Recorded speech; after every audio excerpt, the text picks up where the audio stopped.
Examination के हर question को ध्यान में रखते हुए चलेंगे। पूरी डिटेल में बताऊंगा। बोर्ड पर जितना बताया गया उसको आप नोट कर लें। जो मैं बताऊं और उसको आपको इम्पोर्टेंट लगे तो वो नोट कर लें। आप अपनी नोटबुक और पेन पास में रखें और एक एक बात को ध्यान से सुनते हुए चलें।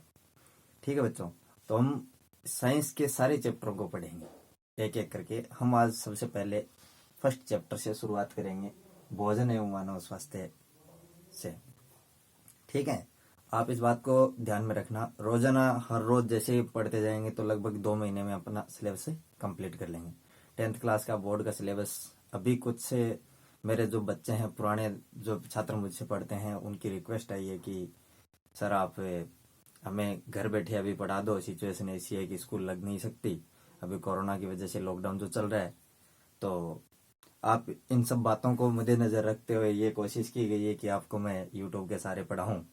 ठीक है, तो आप साथ दीजिएगा, इसमें पूरा पढ़िएगा और इस वीडियो को कंटिन्यू देखिएगा, बीच में मत रोकिएगा। ठीक है तो बच्चों, आज हम शुरुआत करते हैं भोजन एवं मानव स्वास्थ्य नामक चैप्टर की। ठीक है बच्चों, तो भोजन देखो, भोजन में वो सारी चीजें होती है जो हमारे शरीर के लिए आवश्यक होती है।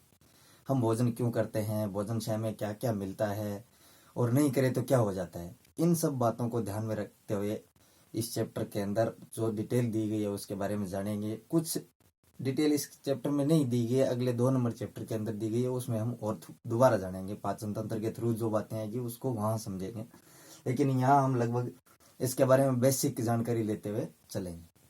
ठीक है, तो आप इस बात को याद रखना कि भोजन क्यों आवश्यक है और मानव स्वास्थ्य से जुड़ा हुआ कैसे है।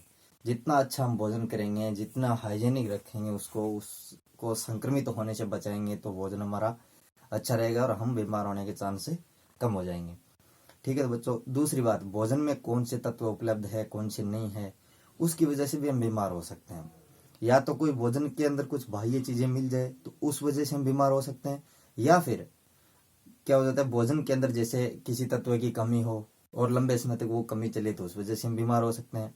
दुबले पतले हो सकते हैं, मानसिक रूप से कमजोर हो सकते हैं, हमारी याददाश्त कमजोर हो सकती है। बहुत सारी ऐसे कमियां हैं जो भोजन अगर प्रॉपर हम नहीं करें या भोजन को टाइम टू टाइम नहीं करें या भोजन के अंदर सारे अवयव जो उपस्थित होने चाहिए वो नहीं हो तो उससे क्या है, हमें रोगग्रस्त हो सकते हैं। ठीक है, तो ऐसे ही हम चलते हुए क्या करते हैं, संतुलित आहार शरीर को मजबूत बनाता है और रोगों से लड़ने के लिए रोग प्रतिरोधक क्षमता को बढ़ाता है। अब संतुलित आहार किसे कहते हैं? संतुलित आहार जो है वो हमें क्या करता है, हमारे शरीर को मजबूत बनाता है और रोगों से लड़ने के लिए हमारी रोग प्रतिरोधक क्षमता को भी बढ़ाता है। अब संतुलित भोजन किसे कहेंगे? ठीक है, संतुलित भोजन वो भोजन है जिसके अंदर मानते हैं कि ये 6 तत्व है, कार्बोहाइड्रेट 5 तत्व है, जैसे कार्बोहाइड्रेट, प्रोटीन, वसा, खनिज, लवण और विटामिन उपलब्ध हो। ठीक है, तो ये तत्व जिस भोजन में उचित मात्रा में उपस्थित हो उसे हम क्या कहेंगे, संतुलित आहार। तो ऐसे ही संतुलित आहार, अगर संतुलित आहार में से कोई भी, जैसे हम क्या करते हैं, प्रोटीन प्रॉपर हमें नहीं मिल रहा या फिर खनिज लवण हमें नहीं मिल रहा या विटामिन नहीं मिल रहा या ऊर्जा कम दे रहे हैं हम शरीर को, तो उससे क्या हो जाता है, हम दुबले पतले हो सकते हैं और बीमार हो सकते हैं। ऐसी सिचुएशन, ऐसी परिस्थितियां अगर लंबे समय तक चल जाए, ठीक है, तो उससे क्या कहेंगे, कुपोषण। तो बोलते हैं कुपोषण, लंबे समय तक भोजन में एक या अधिक तत्वों की कमी हो तो उसे क्या कहते हैं, कुपोषण। कुपोषण से शरीर शारीरिक व मानसिक रूप से दुर्बल हो जाता है। हाँ, तो आप सभी जानते हो कि इन चीजों में से अगर कोई नहीं मिली तो उससे क्या हो जाएगा, हमारा शरीर दुबला पतला हो जाएगा। जैसे हम बात करते हैं कि अगर भोजन के अंदर प्रोटीन नहीं है, प्रोटीन की कमी है, जैसे कुछ गरीब बच्चे हैं तो प्रोटीन वो नहीं खा पाते, वो क्या करते हैं, जितनी थोड़ी बहुत उनको जितना काम करने से उनके माँ बाप जितना कमाते हैं उससे जितना सफिशियंट भोजन नहीं मिलता, पर्याप्त भोजन उसे नहीं मिलता, तो उसमें क्या रहती है, छोटे बच्चों जो होते हैं उनको देखने को मिल जाती है कि हाँ इस बच्चे में प्रोटीन की कमी है। प्रोटीन की कमी से जैसे इसी चैप्टर के अंदर पढ़ेंगे कि उसमें बीमारी हो जाती है क्वाशियोर। हाँ तो बच्चों, प्रोटीन की कमी से कौन सी बीमारी हो जाती है, क्वाशियोर। ठीक है, अब प्रोटीन की कमी 2 साल के बच्चे या 3 साल के बच्चे होते हैं, वो क्या हो जाते हैं, एकदम दुबले पतले हो जाते हैं, पेट मोटा हो जाता है उनका, त्वचा काली पड़ जाती है और सूखी सूखी सी हो जाती है। ये लक्षण देखते हैं, हमें पता चल जाता है कि इसमें प्रोटीन की कमी है, तो इस बीमारी को बोलते हैं क्वाशियोर। ठीक है बच्चों, ऐसे ही अगर प्रोटीन के साथ साथ कार्बोहाइड्रेट की कमी हो, ठीक है, अगर प्रोटीन के साथ साथ कार्बोहाइड्रेट की कमी हो, कार्बोहाइड्रेट को ऊर्जा भी बोल देते हैं, अगर कार्बोहाइड्रेट की कमी हो प्रोटीन के साथ तो उस बीमारी को बोलते हैं मेरास्मस। इसमें क्या है, पेट ज्यादा बड़ा नहीं होता, एकदम सूख जाता है, दुबला पतला हो जाता है बच्चा। आई बात समझ में? तो इन बातों को आगे फिर पढ़ेंगे हम। अभी बात करते हैं हम खनिज लवण की। अब खनिज लवण क्या होता है? खनिज लवण जैसे हम नमक खाते हैं, नमक में क्या होता है, NaCl होता है, इनको भी खनिज लवण बोलते हैं। पोटेशियम होता है, फॉस्फोरस होता है, कैल्शियम होता है, मैग्नीशियम होता है, इन सबको क्या बोलते हैं, खनिज लवण बोलते हैं बच्चों। तो भोजन में जो हरी सब्जियां वगैरह खाते हैं उन सब में ये खूब मात्रा में पाया जाता है। अब बात करते हैं विटामिन की। विटामिन क्या होता है? विटामिन हमारे भोजन का सूक्ष्म भाग होते हैं, लेकिन इनका कार्य बहुत महत्वपूर्ण होता है। अगर विटामिन की कमी हो तो उसके लक्षण हमें तुरंत दिखाई देते हैं। जैसे कुछ विटामिन के हम जिक्र कर सकते हैं यहाँ। जैसे विटामिन ए है तो उसकी कमी से क्या हो जाता है, रतौंधी हो जाता है, रतौंधी रोग बोलते हैं। जैसे विटामिन B1 थायमिन जिसको बोलते हैं, उसकी कमी से बेरी बेरी रोग हो जाता है। ऐसे विटामिन C की कमी से स्कर्वी हो जाता है। ऐसे विटामिन D की कमी से रिकेट्स हो जाता है। तो ये आगे जानेंगे हम सब बातों को, लेकिन हम यहाँ बात कर रहे हैं कि विटामिन से होते क्या है। तो जैसे हरी सब्जी हम खूब खाते हैं तो सारी सब्जियों के अंदर विटामिन से रहते हैं। ऐसे ही विटामिन C जो है वो खट्टे फल जो हम खाते हैं, आंवला वगैरह खाते हैं, नींबू संतरा में इसमें खूब मात्रा में पाया जाता है। तो हमें इनका भी सेवन करते रहना चाहिए। अब बात करते हैं कुपोषण। कुपोषण लंबे समय तक भोजन में एक या अधिक तत्वों की कमी हो तो उसे क्या कहते हैं, कुपोषण। ये तत्व है बच्चों, हम किसने बोला है, किसको बोला हमने, कार्बोहाइड्रेट, प्रोटीन, वसा, खनिज लवण या विटामिन में इनमें से किसी एक की या अधिक तत्वों की कमी हो तो उसे क्या कहते हैं, कुपोषण। कुपोषण से शरीर शारीरिक व मानसिक रूप से दुर्बल हो जाता है। ये आप अच्छी तरह से समझ गए होंगे कि अगर खाना ही दे रहे हैं हम लगातार, कोई एक एक चीज उसको दिए जा रहे हैं, उसको सभी आवश्यक तत्व नहीं मिल रहे तो उसका शरीर क्या हो जाएगा, कमजोर रह जाएगा और मानसिक रूप से भी वो दुर्बल हो जाएगा। आई बात समझ में? अब बात करते हैं विटामिन कुपोषण की। विटामिन कुपोषण से पहले हम बात जानते हैं कि विटामिन आखिर क्या चीज होती है और विटामिन कितने लेने चाहिए। ठीक है, तो विटामिन हमारे भोजन का सूक्ष्म भाग होते हैं, लेकिन इनका कार्य बहुत ही महत्वपूर्ण होता है। देखो, एक या अधिक विटामिन की कमी होने से उसके लक्षण स्पष्ट दिखाई देने लग जाते हैं। अगर किसी विटामिन की कमी है हमारे खाने में तो उसके लक्षण हमें स्पष्ट दिखाई देने लग जाते हैं। जैसे कि हम बात करते हैं उदाहरण के तौर पे विटामिन ए। विटामिन ए को रेटिनॉल भी बोल देते हैं बच्चों। विटामिन ए की कमी से जो रोग होता है उसे बोलते हैं रतौंधी। अब ये रतौंधी क्या होता है, जिसको जैसे राजस्थान में अगर बोलते हैं तो उसको क्या बोलते हैं, रातिंदा होना भी बोल सकते हैं। ऐसे इसको क्या बोलते हैं, रतौंधी। रतौंधी में क्या है, अगर कम प्रकाश हो तो उसमें दिखाई नहीं देता, रात के अंदर भी दिखाई उसको नहीं देता। ऐसे ही विटामिन B1 उसको बोलते हैं थायमिन। थायमिन से क्या हो जाता है, बेरी बेरी रोग हो जाता है। बेरी बेरी रोग में बच्चों क्या होता है, हृदय की धड़कन कम हो जाती है। क्या हो जाता है बेरी बेरी रोग में, हृदय की धड़कन कम हो जाती है। दूसरी बात है, अब बेरी बेरी रोग से हृदय की धड़कन कम हुआ है और मांसपेशियां कमजोर हो जाती है और तंत्रिकाएं भी कमजोर हो जाती है। ऐसे ही विटामिन B2 राइबोफ्लेविन। राइबोफ्लेविन से क्या हो जाता है, राइबोफ्लेवोसिस। क्या हो जाता है बच्चों, राइबोफ्लेवोसिस। राइबोफ्लेवोसिस में मुख के हमारे होठ वगैरह जो यहाँ से वो फटने लग जाते हैं। आई बात समझ में? ऐसे है विटामिन विटामिन B3 नियासिन। इससे इसकी कमी से होने वाला रोग क्या है, पेलेग्रा। तो पेलेग्रा रोग में क्या होता है बच्चों, जीभ के ऊपर पपड़ी बन जाती है, हमारी त्वचा जो है उसके ऊपर सूखी सूखी सी पपड़ी बनने लग जाती है। आई बात समझ में आपको यहाँ तक? ठीक है, अब हम बात करते हैं विटामिन C की। विटामिन C को एस्कॉर्बिक अम्ल भी बोलते हैं। क्या बोलते हैं विटामिन C को, एस्कॉर्बिक अम्ल। ठीक है, इसकी कमी से क्या हो जाता है, स्कर्वी रोग हो जाता है। स्कर्वी में क्या होता है बच्चों, मसूड़ों से खून आने लगता है। ठीक है, मसूड़े जो होते हैं उनसे खून आने लगता है, इसको बोलते हैं स्कर्वी रोग। विटामिन डी की बात करते हैं। विटामिन डी को कैल्सीफिरोल बोलते हैं। विटामिन डी का दूसरा नाम क्या है, कैल्सीफिरोल। ऐसे इसकी कमी से क्या हो जाता है, रिकेट्स। रिकेट्स में क्या हो जाता है बच्चों, पैरों की हड्डियां जो होती है वो मुड़ जाती है। हड्डियां पैरों की कमजोर होकर के क्या कर देती है, मुड़ जाती है, घुटने मुड़ जाते हैं उससे। इस बीमारी को क्या बोलते हैं, रिकेट्स। अब आप समझ गए होंगे कि विटामिन का भोजन में होना अति आवश्यक है क्यों है। क्योंकि किसी भी अगर विटामिन की कमी होती है तो उसके लक्षण हमें स्पष्ट दिखाई देते हैं। जैसे हमने विटामिन ए की बात की, रतौंधी हो जाती है। अब विटामिन ए को कहाँ से ले, है बात समझ। अब आप सभी ये समझ गए कि विटामिन की कमी से क्या हो जाता है, रोगग्रस्त हो जाते हैं हम। तो विटामिन को कहाँ से ले, ठीक है। अब जैसे हम ज्यादा से ज्यादा बात करते हैं कि हरी सब्जियां, दूध, मछलियां, जो मांसाहारी लोग होते हैं हम मछली खा लेते हैं, इन सब में ये सारे विटामिन से पाए जाते हैं।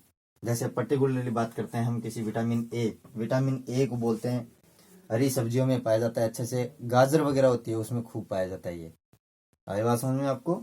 दूसरा विटामिन B1, ये भी हरी सब्जियों में खूब मिलता है हमें, ठीक है। वैसे ही हम दोस्तों, जैसे एक बात करता हूँ आपको, ऐसे जनरल जानकारी, सामान्य जानकारी के लिए बताता हूँ कि हम जैसे एंटीबैक्टीरियल कोई एंटीबायोटिक दवा लेते हैं, तो एंटीबायोटिक दवा के साथ क्या करता है, बी कॉम्प्लेक्स नाम के कैप्सूलों में मिलते हैं। आई बात समझ में जो कौन से कैप्सूल मिलते हैं, बी कॉम्प्लेक्स। वो क्या करते हैं, कुछ विटामिन हमारे शरीर की आहार नाल के अंदर भी बनाते हैं जीवाणु, तो उन जीवाणुओं को भी वो मार देते हैं। एंटीबायोटिक क्या करती है, उन जीवाणुओं को भी मार देती है, तो हमारे शरीर में विटामिन की कमी होगी। इसलिए बाहर से हम क्या करते हैं, उसको बी कॉम्प्लेक्स का नाम का विटामिन देते हैं। बी कॉम्प्लेक्स में सारे विटामिन, ये B1, B2, B3 और B6, B12, ये सारे बी कॉम्प्लेक्स के साथ मिक्स होते हैं, ठीक है। तो बच्चों ऐसे ही विटामिन सी की बात करते हैं। तो विटामिन सी हमने बात की कि खट्टे फलों में खूब पाया जाता है, ये आंवला, संतरा, नींबू, इन सब में ये विटामिन सी खूब पाया जाता है। दूसरी बात बच्चों, विटामिन सी जो है वो जल में घुलनशील होता है, इसलिए ये हमारे शरीर से उत्सर्जित होता रहता है। क्या होता है, हमारे शरीर से ये उत्सर्जित होता रहता है। तो आपको ध्यान रखना है, इस विटामिन का लगातार सेवन हमें करना पड़ता है। ये विटामिन जो है सी, ये बहुत महत्वपूर्ण होता है, हमें तरोताजा रखता है। ये विटामिन सी अगर फुल हो तो हमें क्या रखता है, तरोताजा रखता है। और ये क्या क्या है, जीर्णता को भी रोकता है, जिसको बोलते हैं ना जीर्णता, या जीर्णता का मतलब थोड़ा बुढ़ापे की ओर जाने वाला, तो उसको भी कम करता है ये विटामिन सी। ऐसे ही विटामिन डी जिसको क्या बोला अपन ने। आगे कंटिन्यू करते हैं प्रोटीन कुपोषण के बारे में, ठीक है। तो देखो, प्रोटीन कुपोषण जानने से पहले हम ये जानते हैं कि प्रोटीन क्या होता है। हाँ तो दोस्तों, प्रोटीन क्या है, एमिनो अम्लों का बहुलक है। क्या होता है, एमिनो अम्लों का बहुलक, ठीक है। जैसे हमने क्या लिखा है, पहले क्वेश्चन बना के लिखा है हमने कि प्रोटीन क्या है, प्रोटीन एमिनो अम्लों का बहुलक होता है। जैसे दूध में पाए जाने वाला प्रोटीन कैसीन, वैसे अंडे में पाए जाने वाला प्रोटीन एल्बुमिन। ये बहुत सारे एमिनो अम्ल पेप्टाइड बंध से जुड़े होते हैं। जैसे मैं एक छोटा सी उदाहरण के तौर पे आपको बताता हूँ, ये एक एमिनो अम्ल है, ठीक। ये दूसरे एमिनो अम्ल, ये भी एमिनो अम्ल है, ये भी तीसरा एमिनो अम्ल। टोटल अब तक ऐसे मानते हैं कि 20 प्रकार के एमिनो अम्ल से सारे जितने भी प्रोटीन है वो सारे के सारे 20 प्रकार के एमिनो अम्ल से बने होते हैं। हाँ तो दोस्तों, ये सारे के सारे, जैसे ये 1 नंबर एमिनो अम्ल है हमारा, ये जैसे हमने 20 तक एमिनो अम्ल ज्ञात है, तो ये मान लो ये 8 नंबर है, ये 4 नंबर है, ऐसे आगे वाला एमिनो अम्ल 2 नंबर मान लो, ऐसे फिर आगे वाला 1 नंबर आ सकता है। ऐसे ये सारे एमिनो अम्ल एक एक किससे जुड़े होते हैं, पेप्टाइड बंध से जुड़े होते हैं। बहुत सारे ऐसे पेप्टाइड बंध बन जाते हैं, तो उसको क्या बोलते हैं, हमें प्रोटीन बोलते हैं बच्चों। ये बात आपको समझ में आई। हाँ तो दोस्तों, प्रोटीन क्या होते हैं, एमिनो अम्लों का बहुलक होते हैं। अब एक एमिनो अम्ल, दूसरा एमिनो अम्ल, तीसरा एमिनो अम्ल, ये एक दूसरे से किससे जुड़े होते हैं, पेप्टाइड बंध के द्वारा जुड़े होते हैं। बच्चों ये हम क्यों जान रहे हैं, इस चैप्टर के अंदर तो ये डिटेल ज्यादा दी हुई नहीं है, लेकिन अगले चैप्टर में जैसे हम पाचन पढ़ेंगे, तो उस चैप्टर में ये जानना पड़ेगा कि जब प्रोटीन का पाचन होता है तो उससे हमें क्या मिलता है। देखो, जैसे प्रोटीन का पाचन होगा तो ये बंध टूटेंगे तो हमें क्या मिलेगा, एमिनो अम्ल। ये एमिनो अम्ल हमारे शरीर के अंदर जाएगा, हमारी कोशिका के अंदर जाएगा, वहां पर जाकर के फिर हमारी कोशिका के लिए नए प्रकार का प्रोटीन बनाएगा। नए प्रकार कैसे हो जाएगा, जैसे अभी 1 नंबर से 8 नंबर जुड़ा हुआ है, जैसे हमने इस प्रोटीन को मान लो खाया, ये दूध में प्रोटीन था, कैसीन था, इसको जैसे खाया तो इसमें क्या था, पहले 1 नंबर था, फिर 8 नंबर था, फिर 4 नंबर था, फिर 2 नंबर, ये सीक्वेंस था इसका। जैसे हमने दूध पिया, पाचन हुआ, प्रोटीन का ये बंध टूट गए, सारे के सारे ये एमिनो अम्ल हमारे रुधिर के द्वारा कहाँ पहुंच गए, कोशिका के अंदर। कोशिका के अंदर जैसे जाएंगे तो ये बंध वापिस बनाएगा। तब 1 नंबर किससे जुड़ सकता है, 4 नंबर से, इसके बाद में फिर 2 नंबर आ सकता है, फिर 8 नंबर आ सकता है, तो वो क्या हो जाएगा, एक अलग प्रकार का प्रोटीन हो जाएगा। तो हमारी कोशिका क्या करेगी, उस प्रोटीन से एंजाइम बना सकती है, उस प्रोटीन से हार्मोन बना सकती है, उस प्रोटीन से संरचना बना सकती है शरीर की, उस प्रोटीन से मांसपेशियां बना सकती है। तो इस प्रकार से बाहर से पौधे क्या करते हैं, एमिनो अम्लों का संश्लेषण करते हैं, वो हम भोजन के द्वारा खाते हैं, और भोजन के साथ हमारे शरीर के अंदर जाने के बाद में जब पाचन होता है, अगले चैप्टर में हम पढ़ेंगे दोस्तों, इसके बारे में कंप्लीट पढ़ेंगे, लेकिन यहाँ थोड़ा सा अगर आप सुना होगा तो अगले चैप्टर में आसान लगेगा, इसलिए मैं बता रहा हूँ। ये एमिनो अम्ल ऐसे जुड़े होते हैं, और ये जो बहुत सारे एमिनो अम्ल जुड़ते हैं उसको क्या बोलते हैं, बहुलक का बनना। तो ये क्या होता है, एमिनो अम्लों का बहुलक है। इसलिए प्रोटीन को हमने सीधा सीधा क्या बोला है, ये एमिनो अम्लों का क्या होता है, बहुलक होता है। इसके बाद में हमने एक दो उदाहरण बताया कि दूध में कौन सा प्रोटीन पाया जाता है, तो कैसिन नामक प्रोटीन पाया जाता है। जैसे अंडे में बोलते हैं खूब प्रोटीन होता है, तो कौन सा प्रोटीन होता है, एल्बुमिन प्रोटीन होता है। ऐसे ही बोलते हैं दाल वगैरह खाते हैं तो उसमें खूब प्रोटीन मिलता है। आई बात समझ में दोस्तों। अब बात करते हैं हम कार्बोहाइड्रेट की। कार्बोहाइड्रेट क्या होते हैं, कार्बोहाइड्रेट जैसे अपन एक उदाहरण देते हैं, ग्लूकोज का उदाहरण लेते हैं, C6H12O6, ये एक ग्लूकोज का उदाहरण हुआ। आई बात सुनिए, ये है कि ग्लूकोज का अणु है। आई बात सुनिए आपको, तो ये ग्लूकोज का अणु जिसमें 6 कार्बन है, 12 हाइड्रोजन है, 6 ऑक्सीजन है। ये ऐसे बहुत सारे अगर ग्लूकोज इसी तरह से जुड़ जाए, आपको बात समझ आ रही है, जब ये ग्लूकोज के अणु जुड़ेंगे, ठीक, तो क्या बन जाएगा, एक बहुलक बन जाएगा। जैसे स्टार्च और सेलुलोज किसके बहुलक होते हैं, ग्लूकोज के बहुलक होते हैं। आई बात सुनिए, स्टार्च किससे बना होता है, बहुत सारे ग्लूकोज जुड़ते हैं और उससे क्या बनता है, स्टार्च। स्टार्च पौधों में बनता है, जैसे हम मानते हैं कि आलू के अंदर क्या पाया जाता है, बहुत मात्रा में कार्बोहाइड्रेट होता है, कार्बोहाइड्रेट किस रूप में होता है, स्टार्च के रूप में। वैसे हम क्या करते हैं, चीनी जिसको शुगर हम बोलते हैं, शुगर में कौन सा कार्बोहाइड्रेट होता है, सुक्रोज। ठीक है, जब सुक्रोज हम चीनी लेते हैं तो सुक्रोज में 2 घटक जुड़े होते हैं, एक ग्लूकोज और दूसरा फ्रक्टोज। आई बात समझ में। तो ये दोनों सुक्रोज किससे बना होता है, ग्लूकोज और फ्रक्टोज से बना होता है सुक्रोज। जो हम चीनी लेते हैं उसमें सुक्रोज होता है, उसको सामान्य भाषा में शुगर भी बोल सकते हैं अपन। आई बात समझ में। ऐसे ही सेल्यूलोज बोलते हैं, पादपों की जो कोशिका होती है उसकी सेल वाल किसकी बनी होती है, उसकी जो सेल वाल या कोशिका भित्ति जिसको हम बोलते हैं, वो किसकी बनी होती है, सेलुलोज की बनी होती है। और पेड़ पौधे जो भोजन संचित करते हैं वो किस रूप में करते हैं, स्टार्च के रूप में। तो ये बात हमने थोड़ी सी कार्बोहाइड्रेट के बारे में भी जानी दोस्तों। ये अगले चैप्टर में खूब काम आएगा, अपना 2 नंबर चैप्टर के अंदर ये सब सारी की सारी चीजें काम आएगी, तो आपको याद रखनी चाहिए। ऐसा नहीं है कि इस चैप्टर में चर्चा की है तो आगे काम नहीं आएगा, इस चैप्टर में थोड़ा दिया है लेकिन अगले चैप्टर में ये पूरा दिया हुआ है, तो आपको अच्छे से ध्यान में रखना चाहिए। तो इस चैप्टर के अगली हेडिंग आती है अपनी प्रोटीन कुपोषण। तो हमने दोस्तों ऐसे बात की थी कि जब संतुलित भोजन में क्या क्या होता है, प्रोटीन, कार्बोहाइड्रेट, वसा, खनिज लवण और विटामिन, इनमें से किसी एक तत्व या एक से ज्यादा तत्वों की कमी हो तो उसे क्या कहते हैं, कुपोषण। तो हम पहले हम विटामिन कुपोषण के बारे में जान चुके हैं, अब हम बात करते हैं किसकी, प्रोटीन कुपोषण की। प्रोटीन कुपोषण में क्या होता है, छोटे बच्चों में ये देखने को जल्दी मिल जाता है। जब छोटे बच्चे, कुछ गरीब बच्चे होते हैं जिनको खाना प्रॉपर टाइम पर नहीं मिल पाता, हमने थोड़ी देर पहले भी चर्चा की थी कि उन बच्चों को जब प्रोटीन प्रॉपर नहीं मिलता, सफिशिएंट मात्रा में प्रोटीन को उनको नहीं मिल पाता है पर्याप्त मात्रा में, तो उनमें एक बीमारी हो जाती है, उसको बोलते हैं क्वाशियोरकोर। क्या बोलते हैं, क्वाशियोरकोर। क्वाशियोरकोर नामक बीमारी हो जाती है बच्चों। इस बीमारी में क्या होता है, देखो, पेट फूलकर बाहर आ जाता है बच्चे का, ये इसमें मेन लक्षण ध्यान रखना है। भूख कम लगती है, स्वभाव में वो चिड़चिड़ा हो जाता है, त्वचा उसकी सूखी पड़ जाती है, पीली पड़ जाती है और ऐसे काला पड़ जाता है थोड़ा। आई बात सुनिए, काले धब्बे बनने शुरू हो जाते हैं त्वचा के ऊपर। तो ये क्वाशियोरकोर नामक बीमारी के लक्षण है।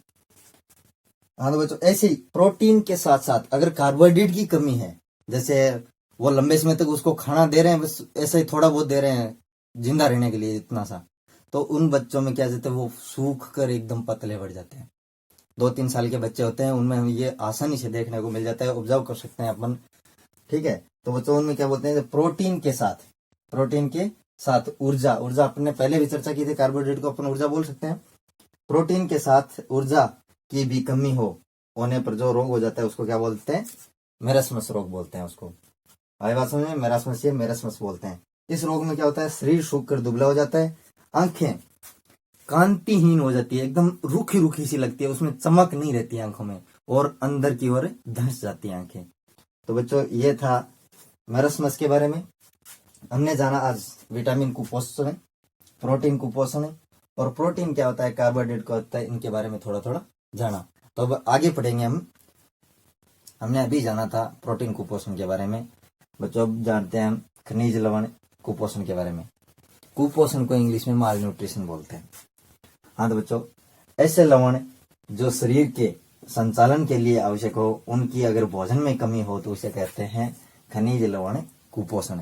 तो आप समझ गए इस बात को। मैं खनिज लवण की तरफ जो इशारा कर रहा हूँ वो किसकी तरफ है? Sodium, chlorine, potassium, calcium, magnesium, iron, phosphorus आदि। ये सारे के सारे खनिज लवण हमारे भोजन में होने अति आवश्यक है, क्योंकि इनका हमारे शरीर में बहुत बड़ा योगदान होता है। जैसे हम एक एक के बारे में जानेंगे अभी कि कौन सा तत्व है, क्या ज्यादा महत्वपूर्ण काम करता है। अगर इन तत्वों की कमी हो जाती है हमारे शरीर में तो इनके लक्षण तुरंत देखने को मिल जाता है, या कई बार नहीं भी देखने को मिलता। कई बार ऐसा भी होता है एक तत्व जब ज्यादा मात्रा में हो तो दूसरे तत्व की कमी को दर्शाता है वो। क्योंकि ऐसा जब होता है, जब एक तत्व क्या करता है, हम भोजन में ज्यादा ले लेते हैं, ठीक है, तो वो दूसरे तत्व को अवशोषित नहीं होने देता, हमारे आहार नाल से अवशोषित उसको नहीं होने देता। तो ऐसे लक्षण भी देखने को मिल सकते हैं। लेकिन ज्यादातर हम किसके बारे में जानेंगे अभी कि भोजन में वो तत्व उपस्थित ही नहीं है, इसलिए उसको क्या बोलेंगे कि खनिज लवण। इस खनिज लवण की कमी है आपके भोजन में, इसके ये लक्षण है। जैसे अब बात करते हैं सोडियम की। सोडियम का बहुत बड़ा रोल होता है बच्चों हमारे शरीर की तंत्रिका के जो आवेग होते हैं, आप जानते होंगे थोड़ा बहुत, या अगले चैप्टर में अच्छे से हम सीखेंगे भी कि हमारे शरीर की जो सूचना, जिसे हमने अभी यहां से टच किया, ये सूचना तुरंत हमारे दिमाग तक गई, ठीक है, और दिमाग में हम क्या सोच रहे हैं, क्या बोल रहे हैं, क्या देख रहे हैं, हम क्या सुन रहे हैं, सारी प्रतिक्रिया हम कैसे करते हैं। तो हमारे शरीर के अंदर भी एक विद्युत आवेग होते हैं, उन आवेग को हम तंत्रिका आवेग बोलते हैं। उसके संचालन में सोडियम का बहुत बड़ा रोल होता है। दूसरा, ये हमारे शरीर के अंदर क्या करता है, कई कोशिकाओं के अंदर कुछ पदार्थ लाने के लिए भी काम करता है। दूसरी बात, ये एसिड बेस जो अम्लीय क्षारीय माध्यम जो बैलेंस बनाता है, उसमें भी ये योगदान देता है। आई बात समझ में? तो ऐसा महत्वपूर्ण तत्व है हमें कहां से मिले? तो बच्चों आप जानते होंगे कि हमें NaCl जैसे नमक के रूप में ये खूब मिल जाता है। आई बात समझ में? तो नमक में, और हम जो खाना खाते हैं जैसे हरी सब्जियां वगैरह, उनमें ये उपस्थित रहता है। तो आप समझ गए होंगे कि हमें यहाँ कहां से मिलेगा सोडियम? नमक से मिलता रहता है। दूसरी बात, पोटेशियम। पोटेशियम भी सोडियम की तरह ये मांसपेशियों के संकुचन तथा तंत्रिका आवेग में बहुत बड़ा महत्वपूर्ण योगदान देता है। जो अम्ल क्षार का बैलेंस बना के रखता है, हमारे शरीर के अंदर संतुलन बना के रखता है, वो भी ये पोटेशियम उसमें योगदान खूब देता है।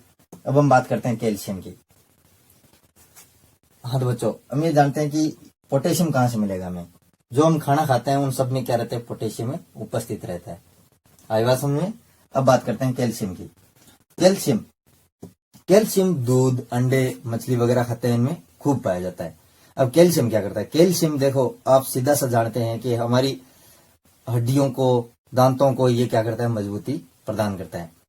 ये कैल्शियम फॉस्फोरस के साथ मिलकर के हमारी हड्डियों और दांतों को मजबूती प्रदान करता है। दूसरा, मांसपेशियों के संकुचन में भी इसका काफी बड़ा योगदान होता है। तो कैल्शियम आप समझ गए होंगे बहुत ज्यादा जरूरी होता है हमारे हड्डियों के निर्माण के लिए भी। हमें बोलते रहते हैं कि कैल्शियम की जरूरत है, कैल्शियम की कमी है तो हमें टेबलेट के रूप में भी देता है डॉक्टर। लेकिन दूध में सारे के सारे पाए जाते हैं, सारे तत्व भी दूध के अंदर पाए जाते हैं, तो हमें दूध भी पीते रहना चाहिए। अब हम बात करते हैं फॉस्फोरस की। फॉस्फोरस भी विटामिन डी और कैल्शियम के साथ मिलकर के क्या करता है? हड्डी और दांतों को मजबूती प्रदान करता है। आगे समझ बच्चों, जो हम खाना खाते हैं उसके अंदर हरी सब्जियां वगैरह हो तो उनसे क्या रहता है? हमें फॉस्फोरस से मिलता रहता है। जैसे हम बात करते हैं ऐसा नॉर्मली जो गेहूं होता है, गेहूं के अंदर जो ऊपर का छिलका, जिसको हम चापर जिसको बोलते हैं, गेहूं का जो ऊपर का छिलका होता है उसके अंदर भी खूब फॉस्फोरस पाया जाता है। तो हम जैसे मानते हैं जो चपाती खाते हैं तो उसके अंदर भी थोड़ा बहुत आता रहता है, गेहूं का छिलका जो एकदम बारीक हो जाता है वो चपाती के साथ आएगा, तो उसमें भी हमें क्या मिल जाता है? फॉस्फोरस मिलता रहता है। ऐसे फॉस्फोरस दूसरे हरी सब्जियां वगैरह खाते हैं उनमें मिलता रहता है। आयरन क्या है बच्चों? आयरन लौह तत्व भी बोलते हैं इसको। ये हमारे शरीर में रुधिर निर्माण में बहुत बड़ा योगदान देता है। हाँ तो बच्चों, आप जानते होंगे कि हीमोग्लोबिन में आयरन का बहुत बड़ा योगदान होता है। अगर आयरन नहीं होता, ये लौह तत्व की कमी हो जाती है, तो हीमोग्लोबिन पर्याप्त मात्रा में नहीं बन पाता। अगर हीमोग्लोबिन नहीं बन पाएगा तो उसे क्या हो जाएगा? एनीमिया। आप समझ गए होंगे रुधिर की कमी को क्या बोलते हैं, एनीमिया।